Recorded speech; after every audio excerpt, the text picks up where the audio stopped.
Good morning कमाल sir. Good morning sir. Kamal sir, I WhatsApp your link. जो YouTube की link है तो आप पब्लिक में सर्कुलेट कर सकते हैं वो लिंक को। अच्छा, उसमें थैंक यू। प्रोग्राम लाइव है सर। लाइव है। Yes sir, live. Okay, thank you. Good morning sir.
Hello,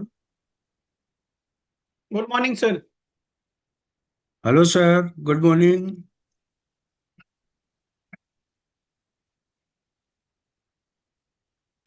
Am I audible, sir? Yes, sir. Okay, okay.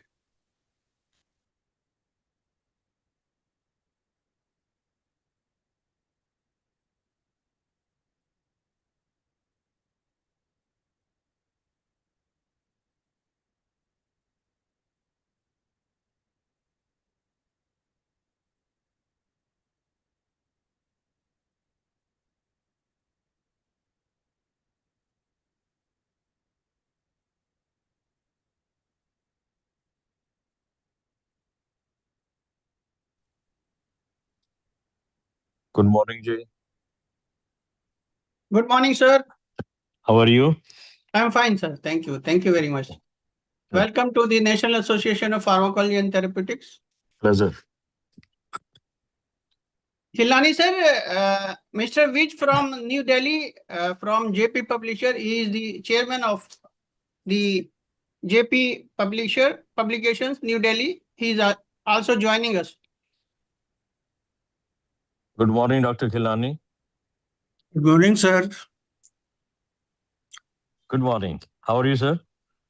Sir, fine. Everything is all right. Thank you very much. Happy Father's Day. I said Happy Father's Day. Good morning, Dr. Dakhale.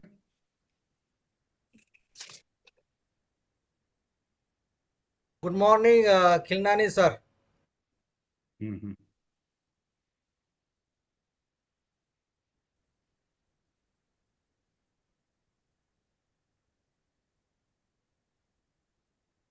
Sir, should I share the screen Yes, sir. presentation? Yes, sir.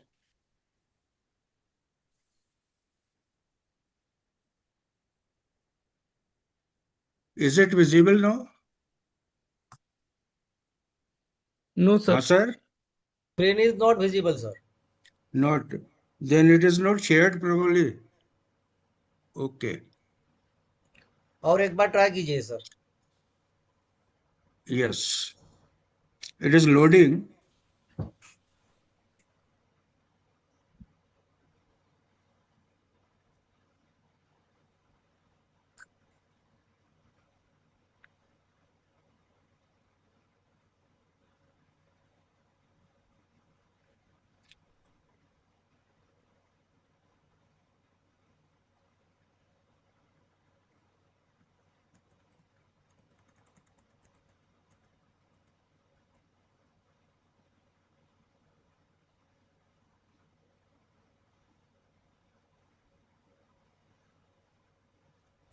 There is some problem.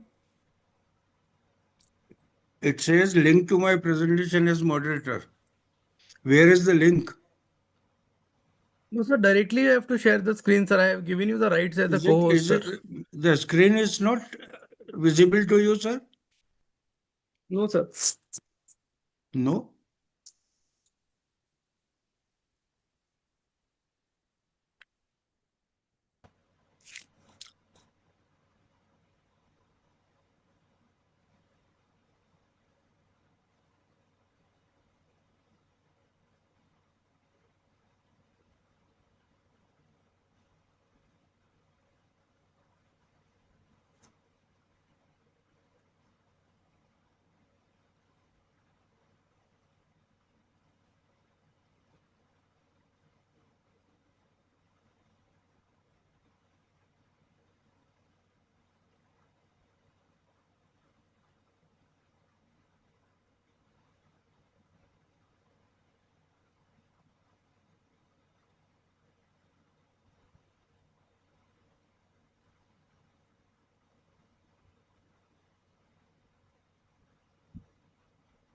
ये share ना कमाल sir, आप एक बार screen share करके देखिए ना, हो रहा है क्या आपसे? Okay. अब मेल पे तो करे तो करे सर का कितना हो रहा शेयर है. कर बंद करे शेयर सर का करना हो गया.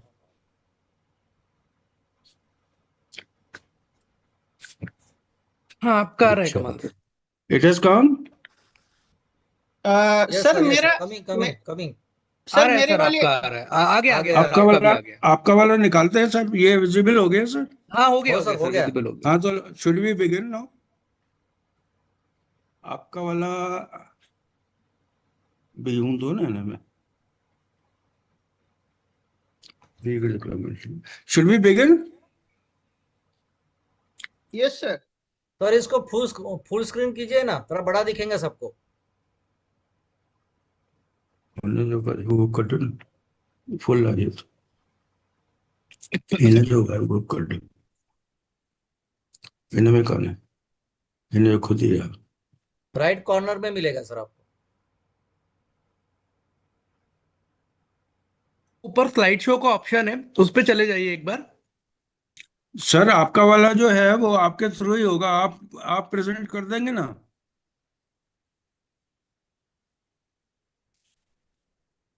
हेलो, तू बंद कर रहे होते ना? ओए, ऑडियो कितने? Hmm, yes sir, you are audible sir, Khilnani sir. हाँ हाँ सर, आपको वाला प्रेजेंटेशन आप ही कर देंगे ना? कमाल सर। Yes sir. हाँ सर, हाँ क्या तो बोल रहे हैं, बस मैं, आपकी प्रेजेंटेशन शुड आप ही आई कर दीजिएगा स्टार्ट? पहले। Yes sir, you can start sir. Okay sir. Good morning everyone. Good morning. This good is a morning special sir. session 2 Good morning, sir. for the contributors and authors. Now,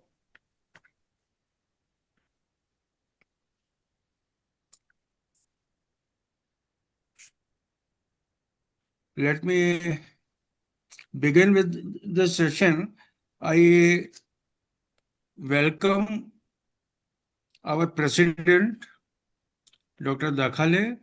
I welcome our General Secretary, Dr. P.K. Sharma, and the august contributors and authors to this meeting. Dr. Sim Kamal sir is the brain and spinal cord of the NPT, and NPT's PG textbook is his brainchild. Today he shall guide us all on this scholastic activity. And before that, I seek permission of our president and our secretary to begin the session. Okay sir, you can go ahead. Okay, then I request Dr. C.M. Kamal to present his work because he has worked hard to assimilate ideas and formulate instructions, and I have immense pleasure to invite him to deliver his guidance and enrichment. Thank you, sir. Sir, please. Am I audible sir? Yeah. Yes sir. Thank you, Dr. Kilani, sir. Thank you very much to all the contributors and esteemed members of the National Association of Pharmacology and Therapeutics. It is the kind blessings of Dr. Gurdas Kilani, who is the senior editor of this project. He is also working along with me to almost 24:7. And we are working very enthusiastically. Thank you very much, Khilani sir, for your esteemed and kind guidance throughout this project. We are really fortunate to have you among with us as a member of National Association of Pharmacology and Therapeutics. Our national president is also an inspiring force behind this, and we are also getting a lot of inspiring uh, advices from our General Secretary, Dr. P.K. Sharma, sir. We are fortunate to have among us, along with all the contributors, Mr. J.P. Vij from New Delhi, who is the chairman, and he has consented to be kind enough to attend this important session. He is taking a lot of interest in this, personal interest almost, because there are lot many, around thousands of the project he is working, but he is taking a lot of interest in this project of National Association of Pharmacology and Therapeutics. Our sincere gratitude, sir, from National Association of Pharmacology and Therapeutics. So we are beginning how to write an outstanding chapter for this NPT postgraduate textbook of pharmacology and therapeutics.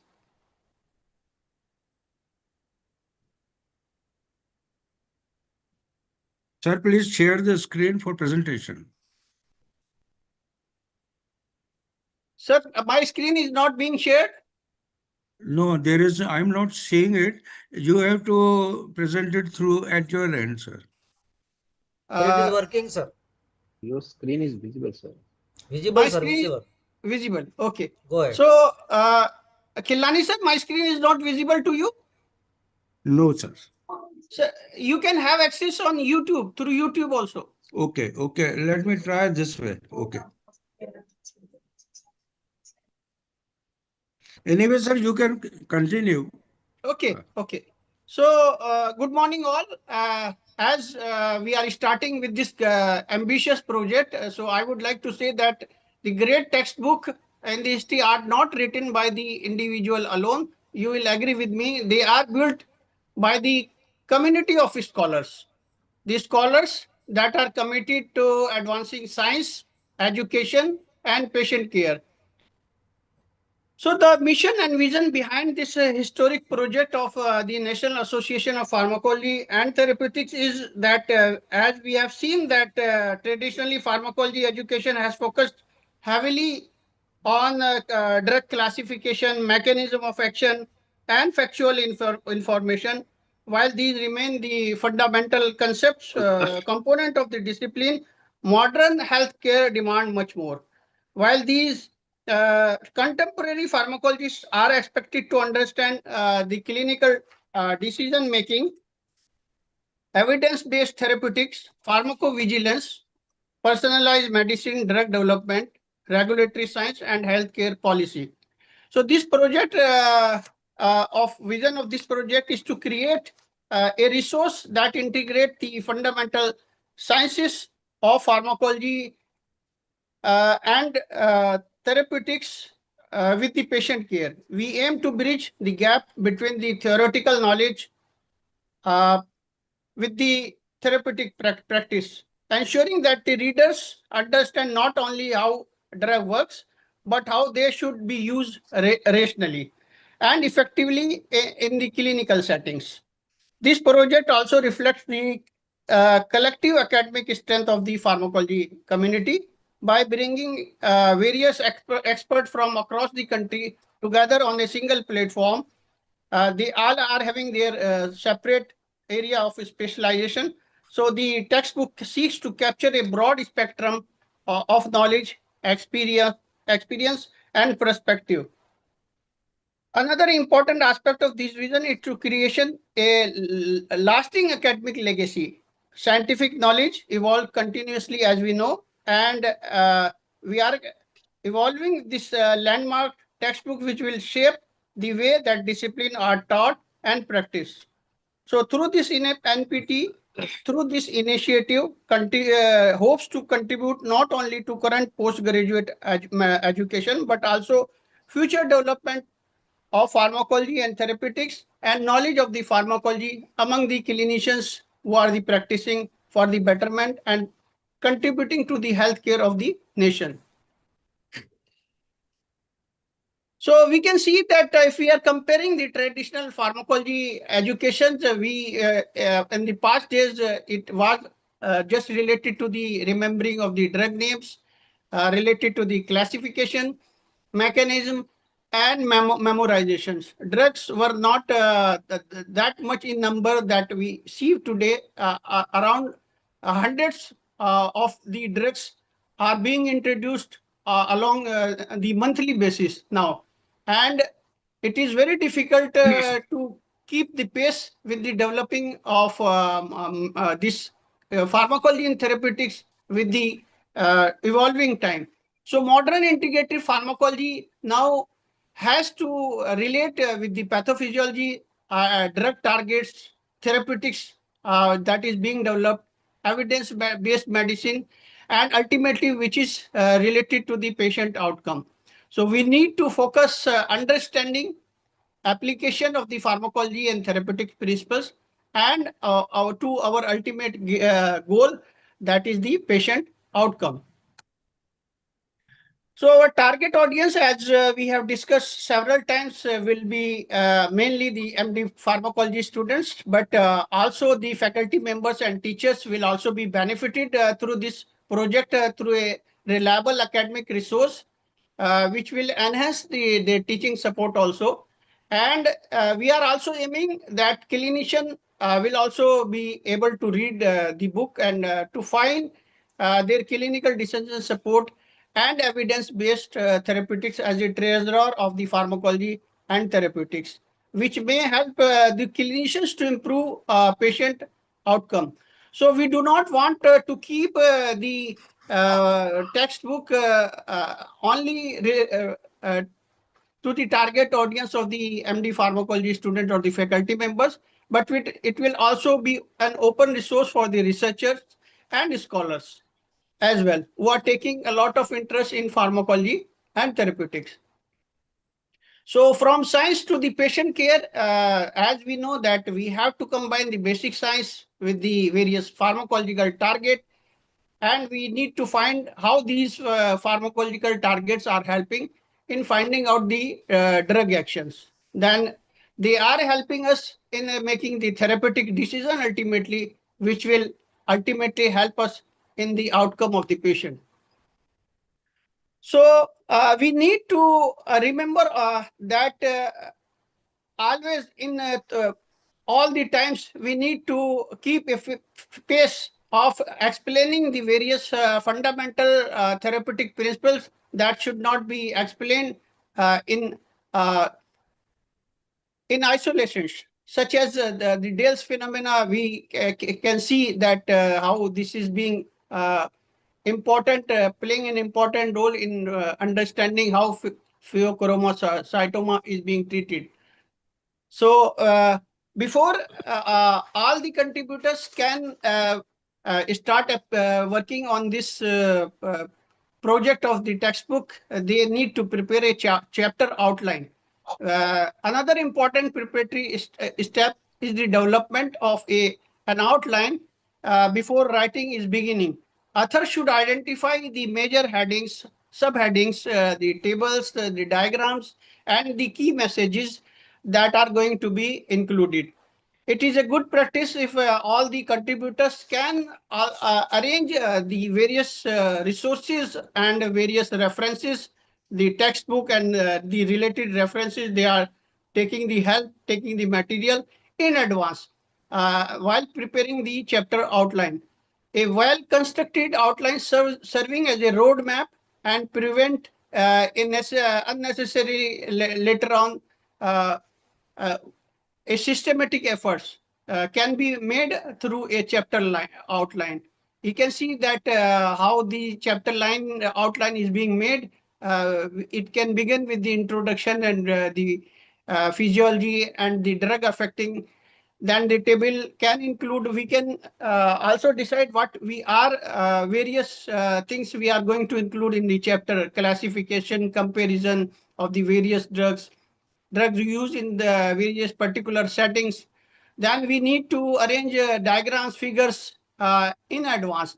And then the key message we need to make what are the various things that we are ultimately guiding to our audience. Additional component which will make your chapter very interesting, clinical book pulse, the boxed warnings, summary points, self-assessment questions, case scenarios. We will be discussing all these things in details later on. You will agree with me that basic sciences are playing an essential part to understand the pharmacology and therapeutics. As you can see, if we are discussing or making a chapter on the antiemetic drug, the relevant anatomy that is will be helpful in understanding the mechanism and various site of actions of the various antiemetic drugs will be helpful. Same is true with the physiology. If we know the various aspect, how the various, say for example, antiemetic drugs are helping a patient in the through various mechanisms of action of the vomiting, and how we are managing the patient of vomiting, then it will be prudent and it will be highly effective. Various stimuli that are part of the physiology, and then if relevant pathophysiology we can discuss. Here I am showing an example of the antiemetic drugs. We can see how the various parts of various organs of the body are involved in an emetic impulses, and then how they are playing their role in the pathophysiology of the emetic. Then you can see that if we can discuss the receptor and vomiting centers that are associated, I'm giving just an example of the antiemetic drugs. It will be later on helpful while we are explaining the various mechanisms of action of the drugs. You can see how these various images are developing a kind of the interest among the patients.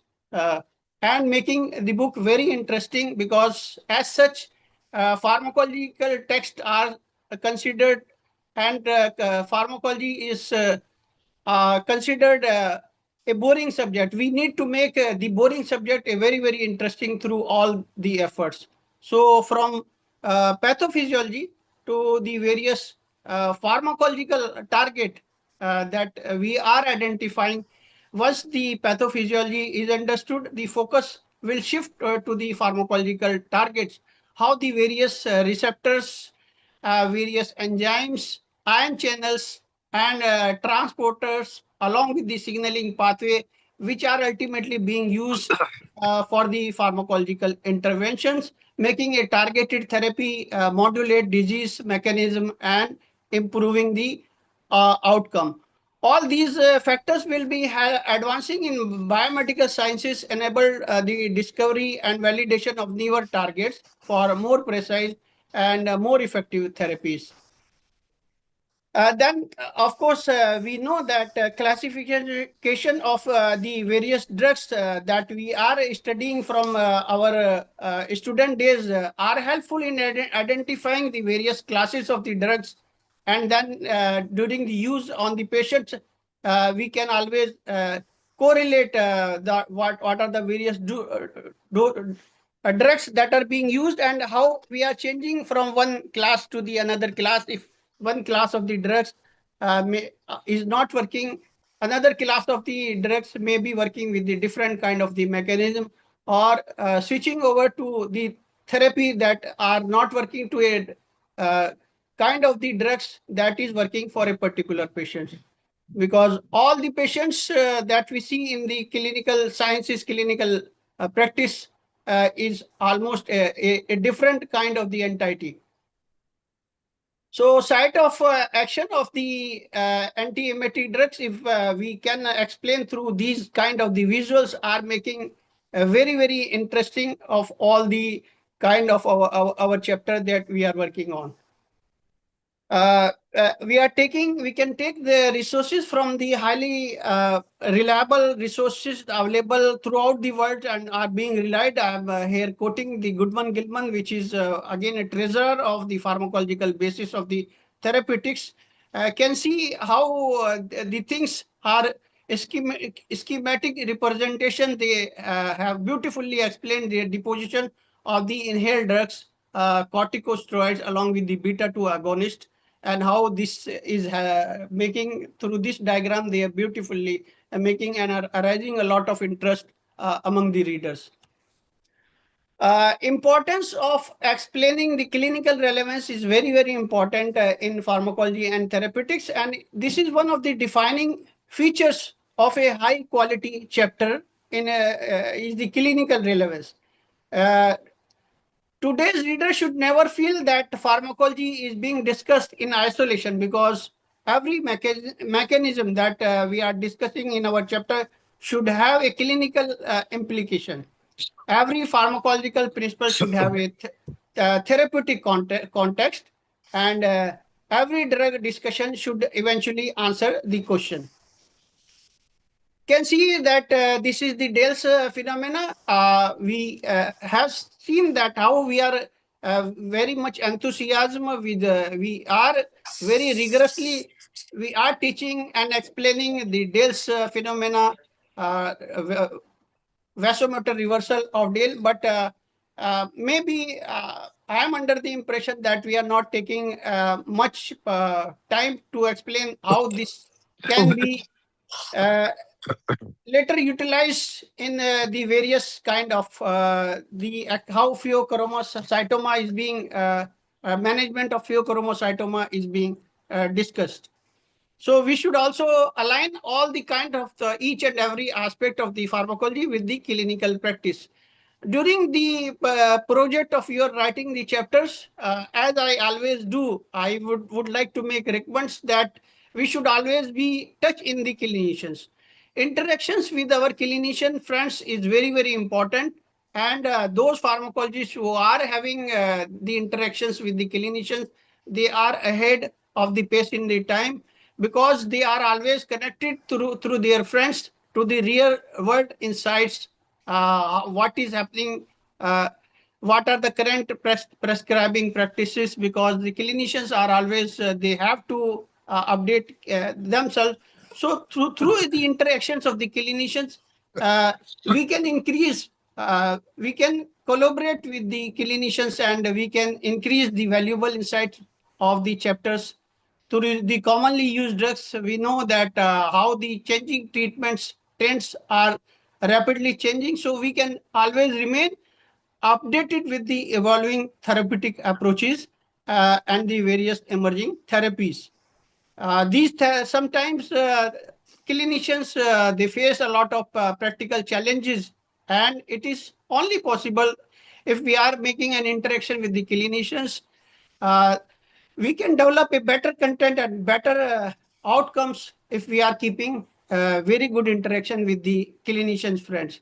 I have adopted this practice in my lecture taking also, that once I am preparing any kind of the chapter for my UG or postgraduate student, I always I have discussion with my clinicians friends who are working in my medical college, in the practice also outside, that how they are various kind of the drugs commonly being used drugs, because some with the passage of time, some of the drugs become obsolete, and a textbook may not guide us, but our clinician friend can guide us.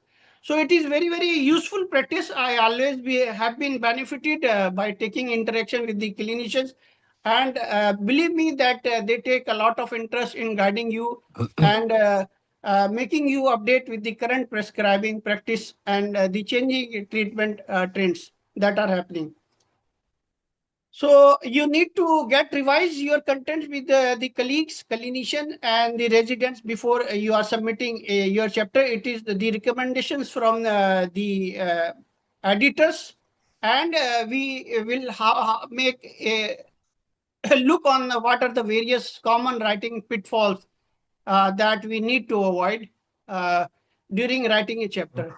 We should avoid excessive long sentences that we are making the chapter boring, unnecessary technical jargon, repetition of the same concepts again and again. We should avoid abrupt transition between the various sections.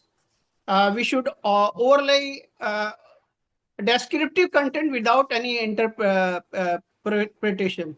Excessive emphasis on basic science without a clinical correlation will not be a very good practice. We should also avoid unsupported personal opinion and making this a part of the text unless and until they are not supported by the scientific evidences. Outdated therapeutic recommendations should also be avoided because pharmacology is a rapidly changing sciences, and daily basis the kind of the therapies are evolving and changing rapidly. So we should also have an update with the various kind of the recommendations by the global renowned organizations. Particular attention should be made the world global organizations such as WHO, Central Drug Control Organization in the India, United States Food and Drug Administration, European Medicine Agency, and these organizations regularly evaluate emerging evidences and provide the recommendations that reflect the current best practices. So please remember that contributors should recognize that the medicine is a dynamic science, and therapeutic recommendations that in the past were considered as a standard part of the therapy a decades ago may no longer represent an optimal practice today. We are making again and again emphasis on this, that we need to keep update, and the things, the drugs that are outdated, we should avoid the discussion on that drugs, or with a note on discussion that these drugs have been become obsolete or not used actively nowadays. As new drugs are introduced, older therapies become obsolete, and medication changes as also changes the safety concerns that are emerging. So authors must critically evaluate the currency of their reference and ensure that the chapter reflects the contemporary therapeutic thinking. We should also avoid the common mistakes that are being made by the various contributors that are writing the chapters for their books, that we need to avoid uh, relying exclusively on the older textbook. This is an important note, that we should take the newer textbook or newer references always. We need to get updated, and using an updated therapeutic recommendations in this era of the digital world, where through the internet and through the various use of the artificial intelligence, also we can remain updated through the therapeutic recommendations. We should avoid overemphasizing the individual studies without context that I have already told. So we should also avoid excessive dependence on the non-peer review sources that are appearing, and we should avoid giving them any space in our chapter. We should avoid presenting opinion, our personal opinion, as an established evidence. That is not a good part of the practice. And ignoring the current clinical guidelines is also not recommended. We should also remain updated with the current clinical guidelines in the various spheres, in the various aspects of the medicine. Using the website content without verifying the authenticity is also a very common practice by the authors, and we should also take the note of it. So by avoiding these kind of the common mistakes that I have appearing on the screen, and I'm telling you that we can make our chapter much more interesting and much more useful. Some authors focus excessively on the drug description while neglecting the rational therapeutics. But you will agree with me that the modern postgraduate education and our clinicians also require, and learner require to understand why one drug is chosen over another, and how the therapeutic decisions are made, and how the patient-specific factors influence prescribing. So gone are the days when pharmacology is only limited to the just memorizing the various drugs, various kind of the treatment approaches. We are now learning through the pharmacology, and it is a modern, it is a part of the modern pharmacology and therapeutics, that we always are trying to understand why one drug is chosen over another, how therapeutic decisions are being made, and how the various patient-specific factors are influencing prescribing. So these are the various updates that are coming to the modern pharmacology and therapeutics, and your chapter should therefore emphasize the clinical reasoning rather than merely listing the pharmacological facts. The case-based approach in the textbook sometimes are being followed by the various contributors. We always recommend this, that the case-based learning is a powerful educational tool. And real-world clinical scenario encourage the reader to apply their knowledge rather than merely recall facts. So a well-designed case discussion, we can integrate pathophysiology, uh, pharmacology, therapeutics, clinical reasoning into a single learning experience. Such kind of the cases, as I'm showing here, the a case of the severe hypertriglyceridemia, you can see over my screen through the history of 38-year-old male present in the emergency department with the severe abdominal pain. So by presenting these kind of the case and along with the examination and investigation finding, we can make the particular approach of the pharmacology very, very interesting. And these case-based approach develop a lot of interest among the audience and readers as well.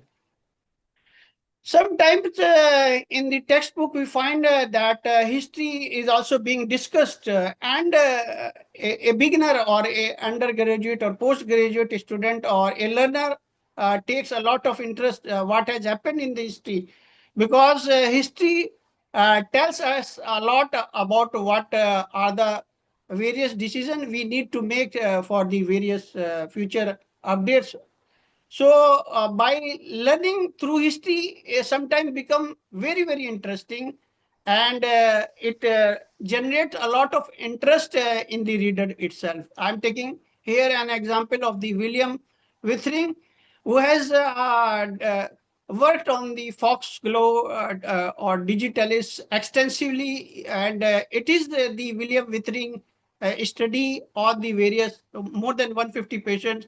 For the first time, withering investigation have established how the various kind of the clinical trials approach is being made, how the particular extract of the foxglove having an active ingredient in the form of the digitalis or deoxit or digitalis has been extracted, and how it is reducing the edema that at that time.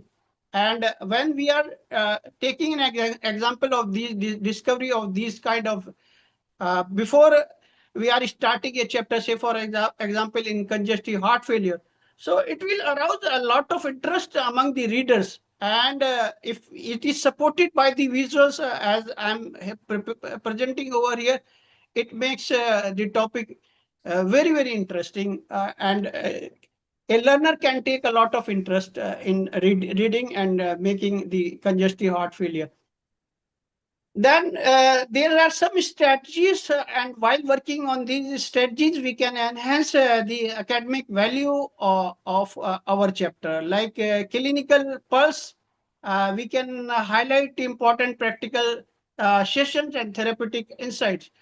On some day, I was discussing our General Secretary, Sir Dr. P.K. Sharma. I used to discuss through various contributors. He's also a very learned contributor. He has suggested that Dr. Kamal, we should always try to integrate the clinical pulse, and that can be adjusted in the separate text box, which are highly important practical lessons.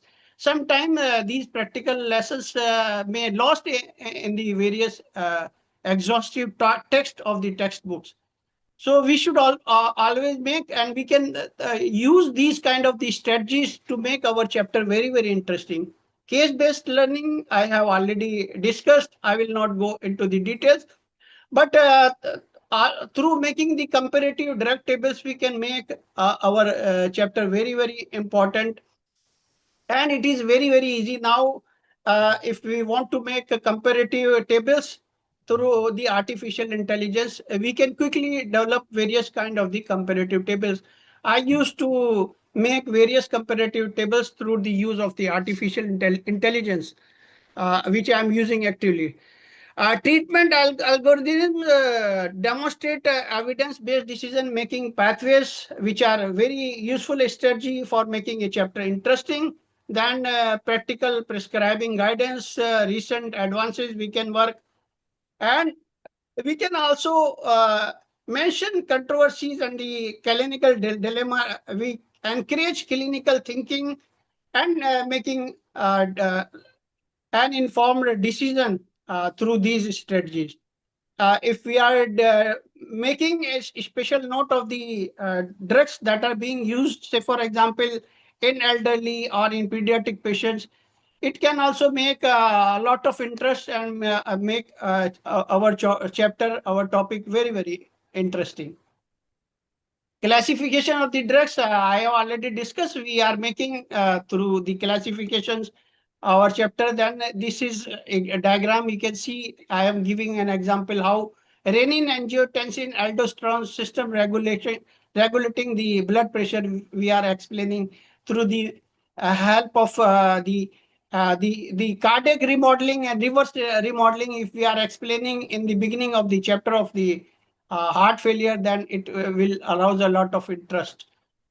Common mistakes that needs to be avoided by the contributors. We suggest that too much information with too little learning should be avoided. And a weak clinical relevance and therapeutic focus should be taken into consideration. We should also, as already told, that the outdated evidences and the treatment recommendations should be avoided. And always we should keep in our mind that a poor structure should not be made, and logical. There should be a logical flow of the information in our chapter. So excessive text, limited visual presentation, again, will make our chapter boring. We need to make it very, very interesting through all the means and ways that are having as a part of our armamentarium. Inadequate revision and editorial reviews as again may pose a lot of problem. Enhancing the academic value of your chapter, you can see that how the hypertensive management is being interested through this algorithm. We find it very, very these kind of the algorithm can be easily now developed with the use of the artificial intelligence, and then later on these can be worked on by the publication teams also. And always you can see that uh, more and more these kind of the things are making our chapter very, very interesting. Then enhancing the academic value of the chapter by the contributor is that I'm giving the example that I have discussed in my previous slides, that the clinical pulse. So I'm taking the example of the aminoglycoside. Say, for example, the once daily dosing often provides a better efficacy with reduced nephrotoxicity when it is compared with multiple daily dosing. Same with the beta blocker clinical part, that abrupt discontinuation may precipitate rebound hypertension, angina, or myocardial infarction. So all the beta blockers should be tapered gradually whenever possible.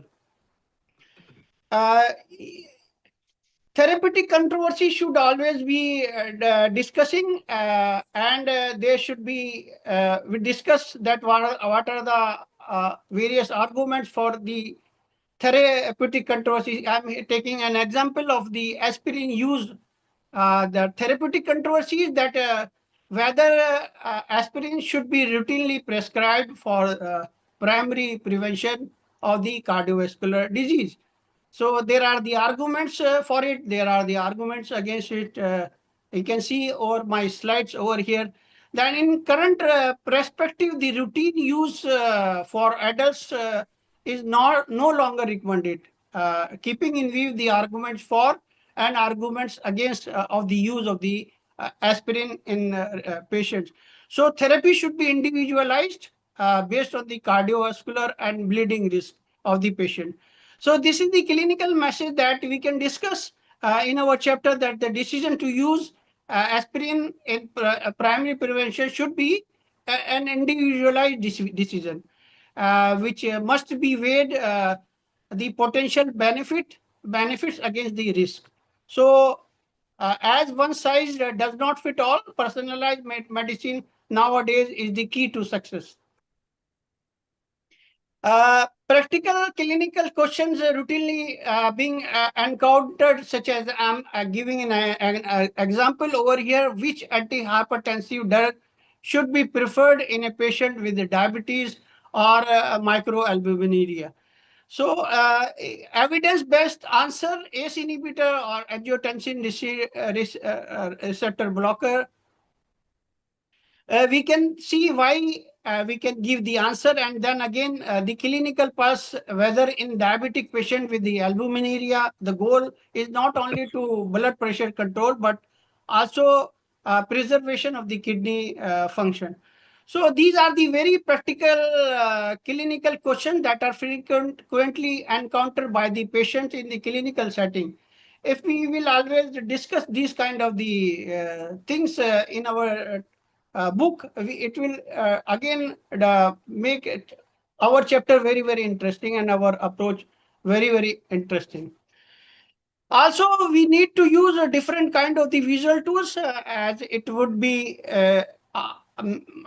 supported by the publication teams, and I will not go keeping in the paucity of the time in view, not into much into the details, but tables, flowcharts, algorithm illustrations, and clinical utility box are making our chapter very, very interesting. We should use these visual tools very judiciously, very wisely to enhance the understanding, retention, and the clinical application.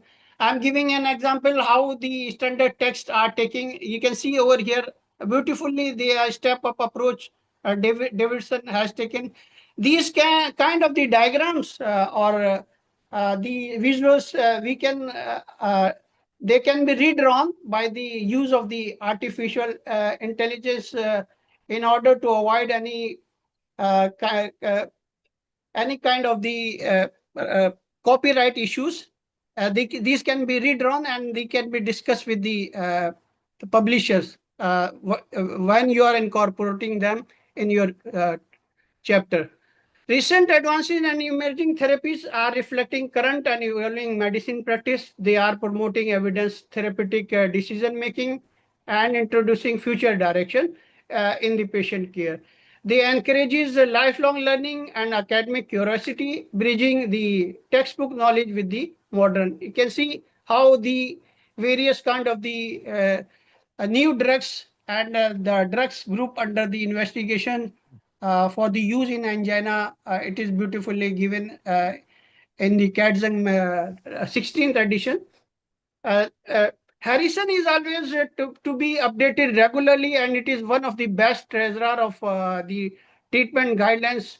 We should also remain updated. I'm giving just an citing an example of how the anaphylactic shock treatment is being discussed in Harrison's, and they have taken into consideration of the empty ventricle syndrome, which is less heard initially, and how because Harrison's contributors are seriously updating their textbook. It is the book that is being consulted through lakhs or lakhs of the clinicians around the world in the medical institutions. So, keeping a view, a glance through all the changes that are being observed in the recent treatment through these kind of the treasurer of the text like Harrison, it can make our chapter updated always.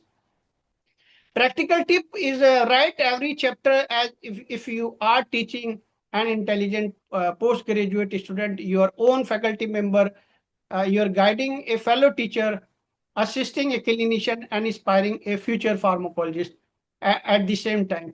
You should always connect it with the editors throughout the writing. We are always available to you, we will help you to ensure uniformity with the textbook standards. You will agree with me that when a large number of the editors or contributors are working in a book, such we are working on a project, there are a lot of variations in a chapter throughout the book. So if you are making it connecting, stay connected with the editors, they will help you how the you can maintain a kind of the uniformity with the textbook standards. And throughout your chapter development, it is not a good practice that at the end only you are making a chapter submission and then only making the contact with the contributor.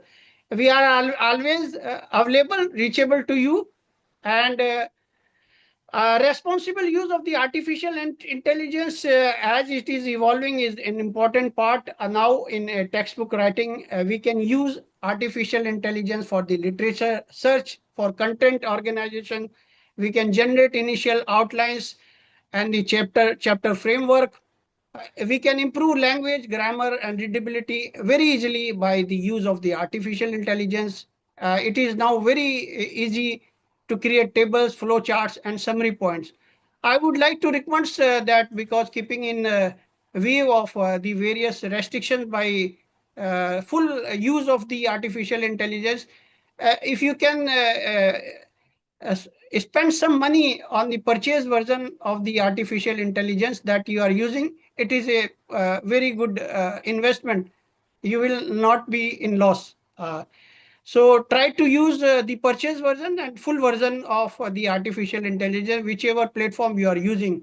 Uh, Verify, you can verify the artificial intelligence generated content independently, because sometimes the hallucinations which are appearing in the use of the artificial intelligence may not be easy to pick up by the use of the artificial intelligence. It is only the human brain, because ultimately artificial intelligence being given birth by the human brain, so it can never replace the human brain.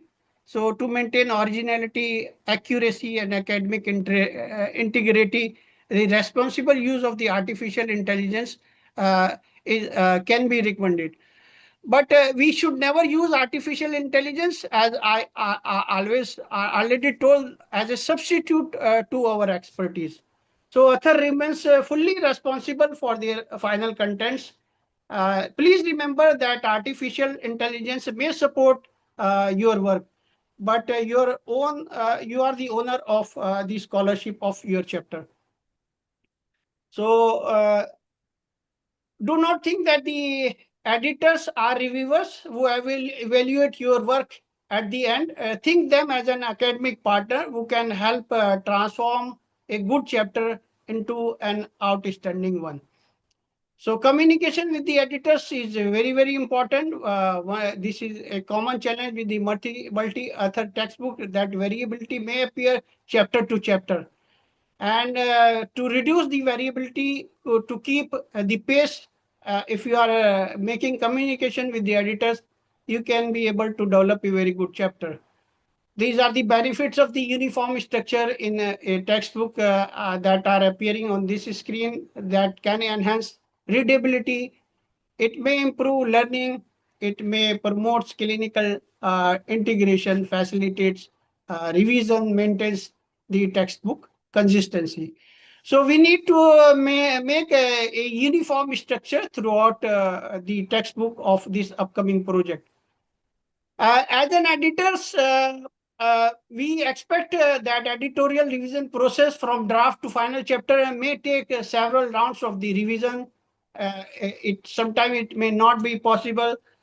Some authors are very, very good in the initial draft. They are writing excellently. We have obtained, we have received several script draft chapter by now. And it is a final outcome of the published chapter may be through the rounds of the various kind of the revisions. We are available to you of taking these revisions. So please make that several rounds of depending on the what kind of the content you are submitting to us, it can make several rounds of the revision to reach to a final review chapter and final outcome. So we will be giving you sufficient time for this. Need not worry, because we at any cost we are not going to compromise the quality of the text and quality of the content in the chapter.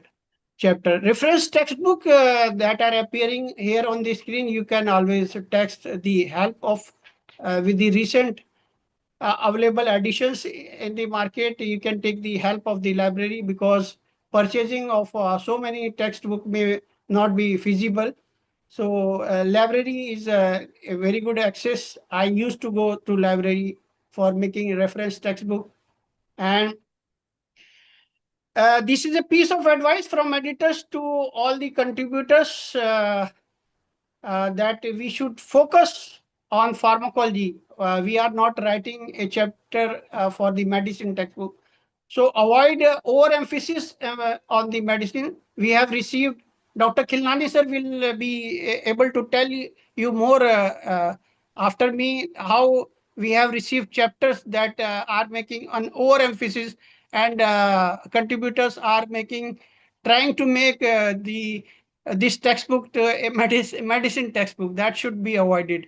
We should focus on pharmacology, discuss the pharmacology of the drugs in detail, mechanism of action, dynamics, pharmacodynamics, pharmacokinetics, dosage, adverse effect. We should not discuss medicine overemphasizing, so that the main crux of the main aim of the textbook is lost. We need to provide evidence-based, up-to-date, and comprehensive information.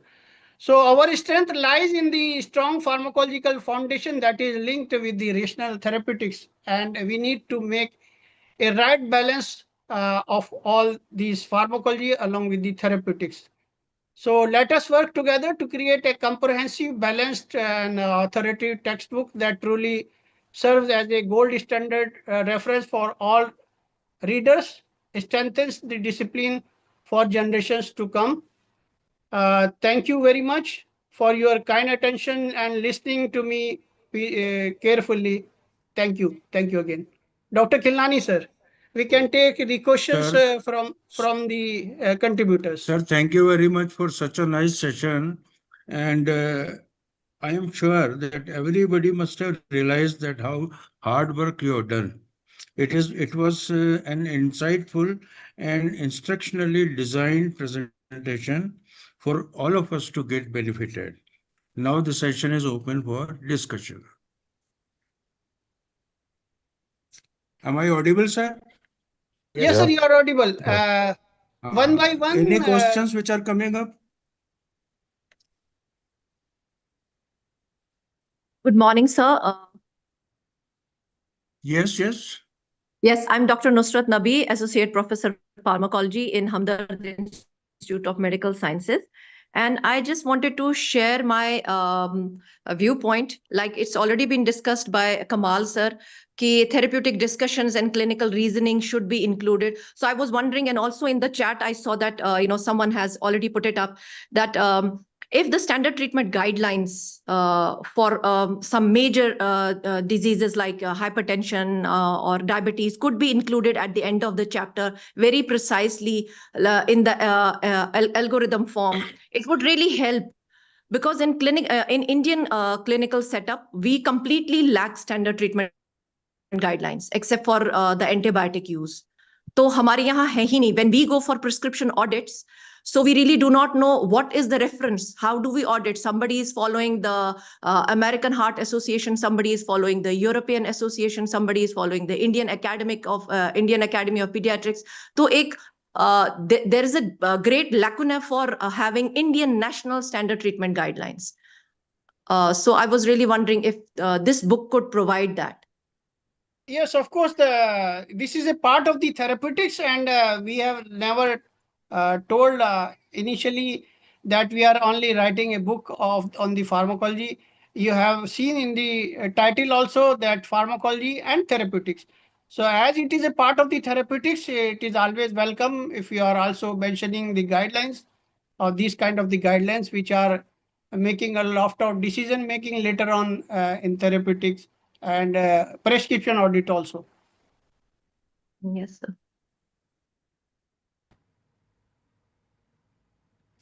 Any other question? Contributors can unmute, they can ask the questions. They can introduce themselves and they can ask the questions. Sir, good morning. I'm Dr. Bhuneshwari, calling from Coimbatore. Yes, madam. Thank you very much for your enthusiastic presentation and helping us to think of more on the better way of writing at the advance itself, sir. Sir, my basic question is, when we give importance to the pathophysiology, some of the chapters, they have too much information. Based on that information only, we are getting a lot of drug target. In that situation, we have to give almost major information in the pathophysiology itself. It is not especially my chapter concern like IBS, it's not confined with one page, it goes beyond that. So I want to know how to reduce the writing part of this particular subtitle itself. I need your suggestions and guidelines, sir. Madam, this thing has been discussed in the past also several times. We have given a clarification that you will agree with me that for the editors to cut short of a particular chapter is not that difficult.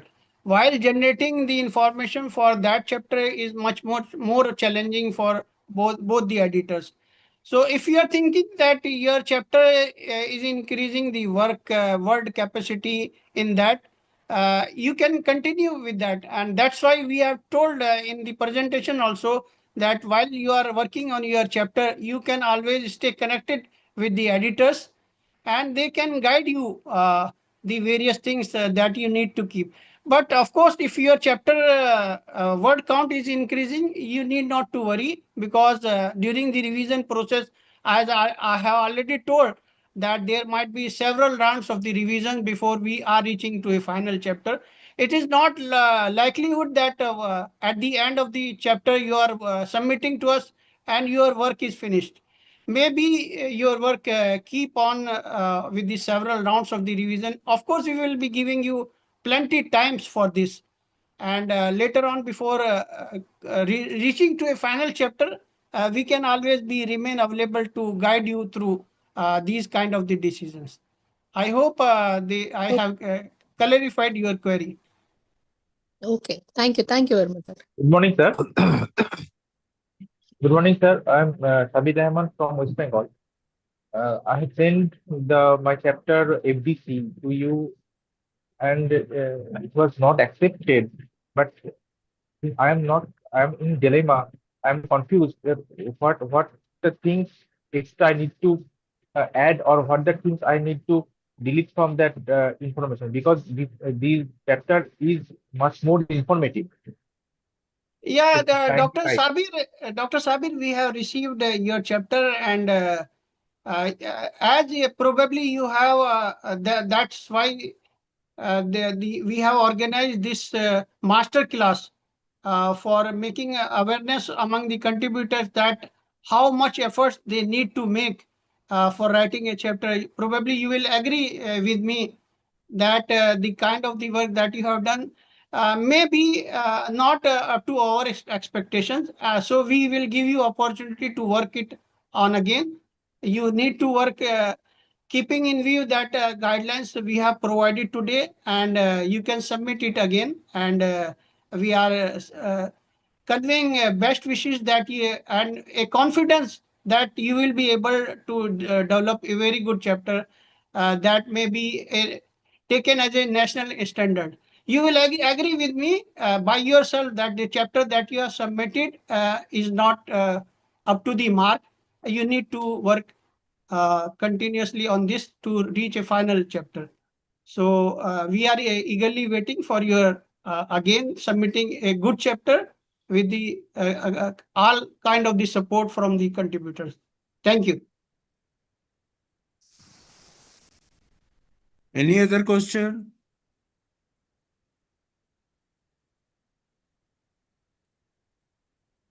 Any questions? Contributors can unmute and they can ask the questions.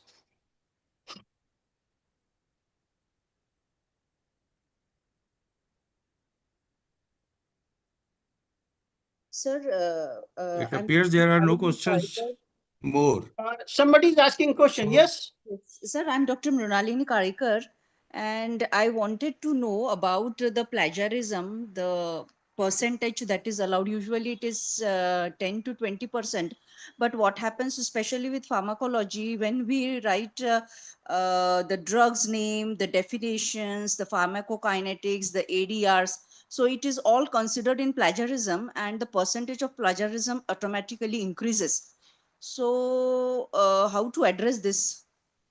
Madam, this has been asked previously also, and the publisher is also having their guidelines. We have related guidelines we have communicated in our earlier session also. You can have a reference with that.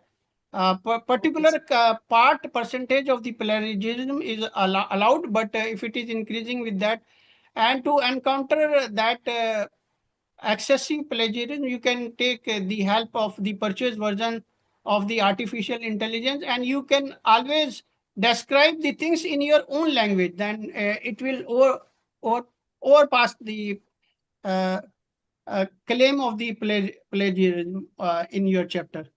So it is a common practice that always we discourage that copy and paste to be made from a particular textbook, from a particular reference, from a particular journal.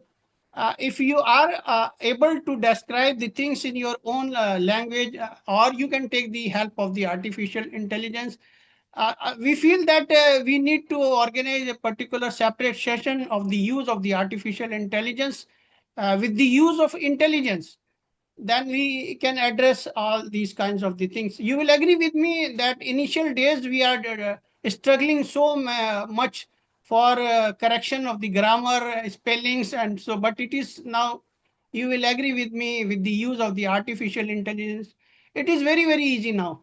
We need not to make so much efforts. So if you can translate the things in your own style, it will a best way to avoid plagiarism later on. Yes, I completely agree, sir. But my concern is some Dr. things Sabir which Sachi cannot be was raising copied, hand. which cannot be converted into our language, even that is considered as plagiarism, and that increases the percentage of plagiarism. Like what I'm saying, if I am saying nausea, vomiting, diazepam, if I'm writing the definition of pharmacokinetics, if I'm writing the definition of pharmacodynamics, which cannot be changed, that is also Yes, yes. considered as plagiarism, and then I increases agree. the percentage. The standard definitions that are appearing everywhere and are being used everywhere in the world that are not considered as a part of the plagiarism. These are the usual practice. Otherwise, you cannot never generate your own scientific terminology. So uh, you can take that, and it is may not pose a lot of problem in chapter writing, I feel. Okay, sir. Okay, thank you. Dr. Sabir Sachi has raised hand, I think. Mr. Sabir Sachi Hajra, you can Yeah, speak. good No, afternoon. no. Yeah, good afternoon, Kamal sir and Kilani sir. Sabir So Sachi I just Hajra want, is from the JP publisher, sir.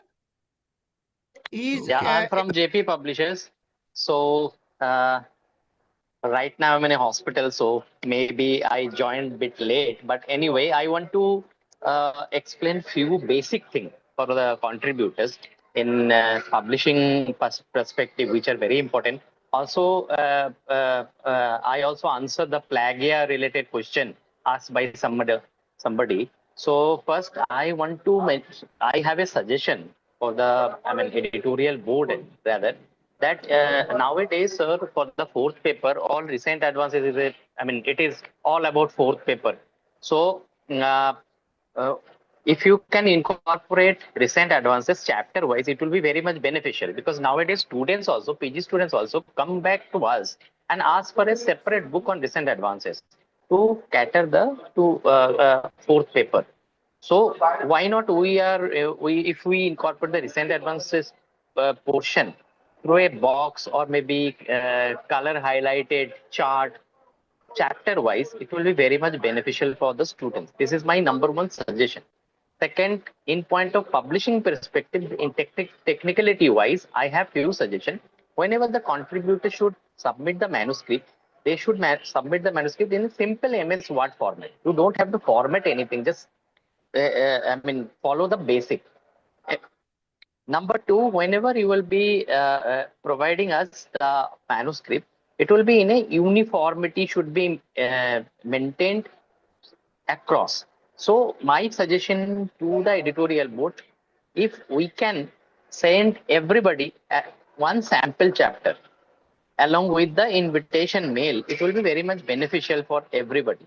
So everybody will follow the same pattern. So end of the day, the uniformity of all the chapters will be maintained. Number three, whenever you will be providing any images or maybe line diagrams, if you are able to incorporate in the text, you can do that. But if you cannot, you can separately send us the images also. And obviously, the whatever the images, algorithm, charts, table you are incorporating, please cite those in the text also. So it will also help the students to correlate everything at a time. Number three, whenever you are providing any clinical images, it should be 300 dp. This is very important because whenever you provide us below 300 dpi images, it will also, whenever you will be going for the printing, it will decrease the resolution, and it will come out in a blur version. So 300 dpi nowadays, it is a very easy thing. Whenever you are going for the quality checks, just right click on the image. There will be a option comes properties. Just see, whenever you will be click the property option, the resolution will be it will show you the resolution. So these are the basic thing. Now, very important thing is, another thing is referencing. Whenever you will be using any referencing, you should maintain the Vancouver style, preferably, if it is possible.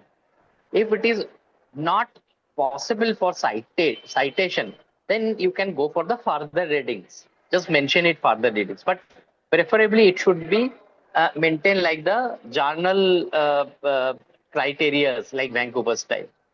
And my last, suggestion and the answer of the plagiar related question also, ma'am, the definition, guidelines, drug names, it is not the part of the plagiarism. So plagiarism software, it will show you the similarity, but we are not going to consider those portion as a plagiarized section. Number one. Number two, whenever you will submit any chapter to us, we will also provide all the contributor the highlighted plagiar part, the similarity report card also. So it will be very easy to identify the plagiar part and just simply reframe them, just rephrasing them and reframe them and send it back to the editors, chief editors. So these are my simple suggestions and one answer and one suggestion related to recent advances. Mr. Sabyasachi, we have taken due notice of your suggestions, and as you have seen during my presentation, I have almost Yes, presented absolutely. a separate slide on the recent advances, and we will take care that it may become a complete book for our postgraduate student as well. Okay, sir.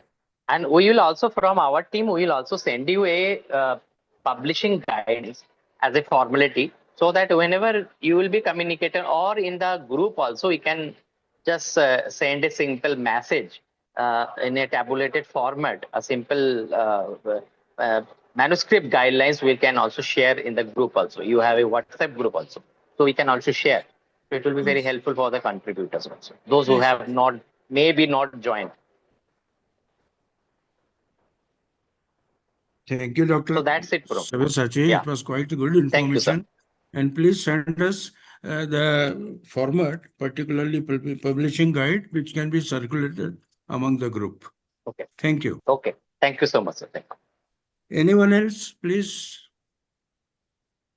Sir, I So have what is one the request. Someone like Kamal sir said, if you could guide us on how to use an AI and which platform would be better to like purchase versions that would suit our project. So if you could We guide us on that. we are working on that, and we are thinking of taking almost a separate session related to use of artificial intelligence. Probably it is the need of the time, as you suggested. We are working and we will take care of it.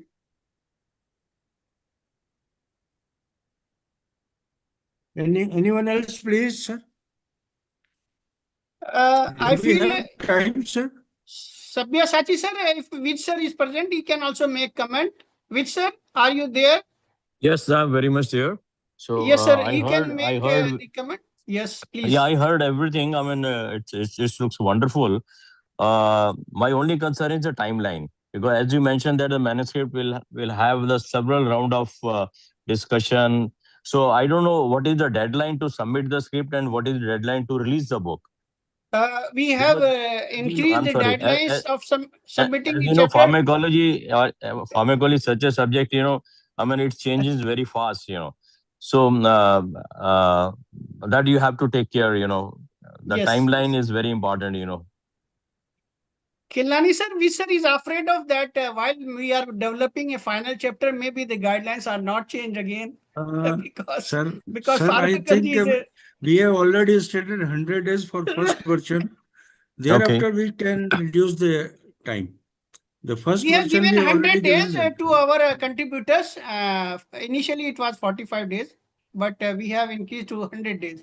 And many chapters has already been submitted, and we are continuously working on daily basis on the various chapters.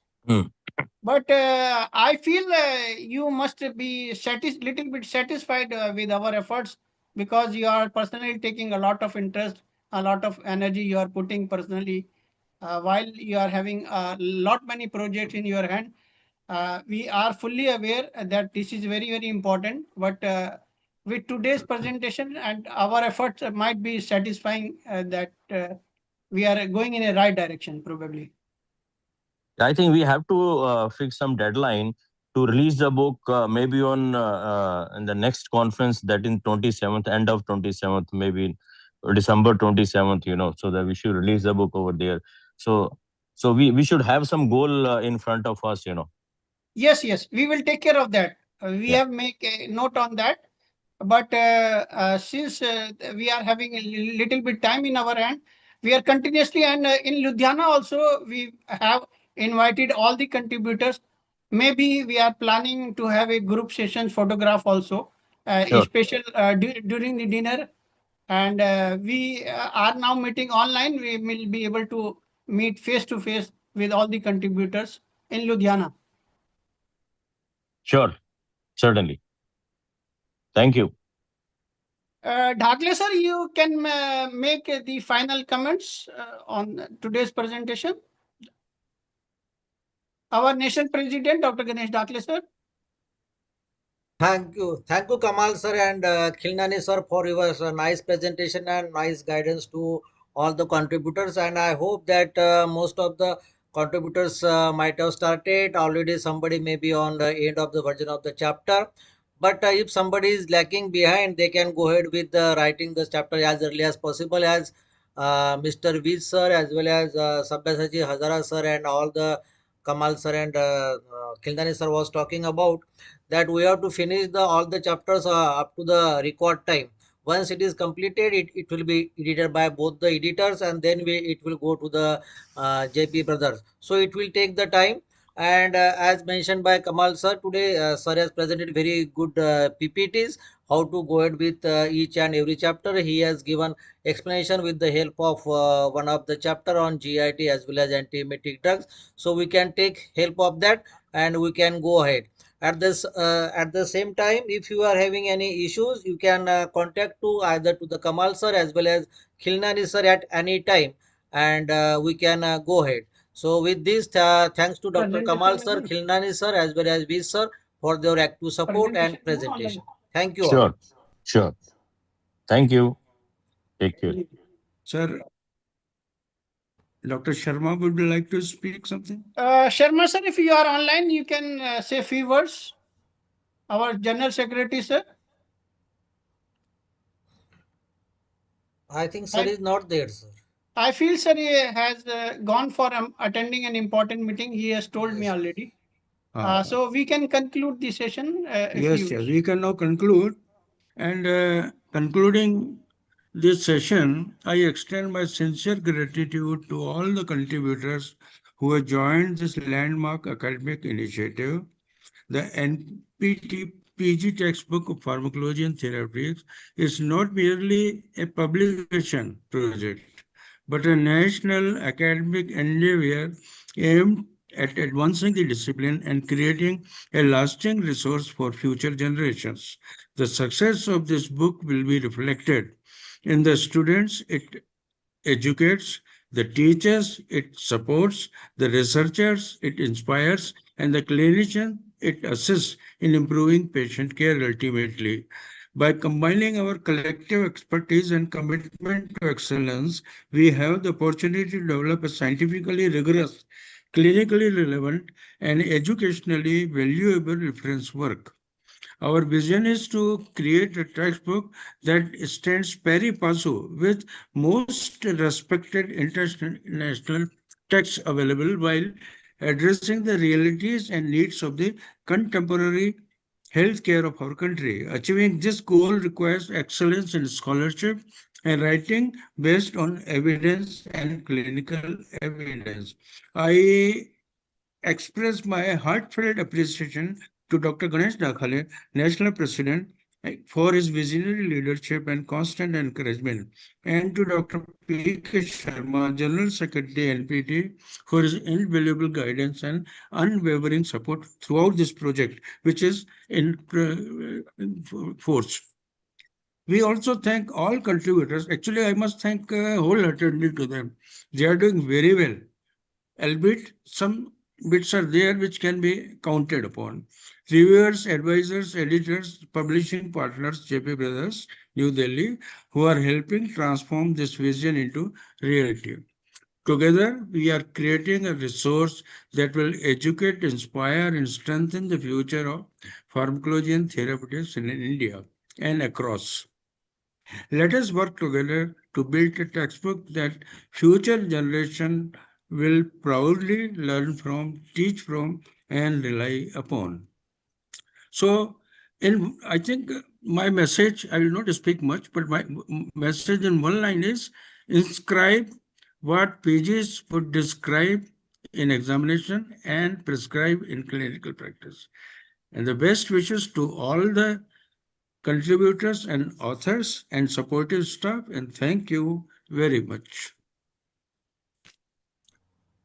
Should we conclude the session, sir? Yes, we can conclude the session. Thank you all. Thank you very much for taking your time and listening to us and taking a lot of interest.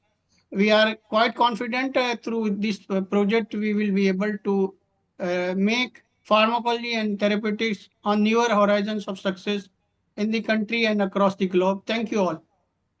Now, one plea to dear contributors. During the process of revision and editorship duty, I personally feel I might have gone a little beyond. Please bear with me. It is for the good cause to maintain a quality. And if you have anything, you can freely communicate with me. Thank you very much. Thank you all. Thank you, sir. Good day. Thank you, sir. Subramaniam, Himanshu sir, you can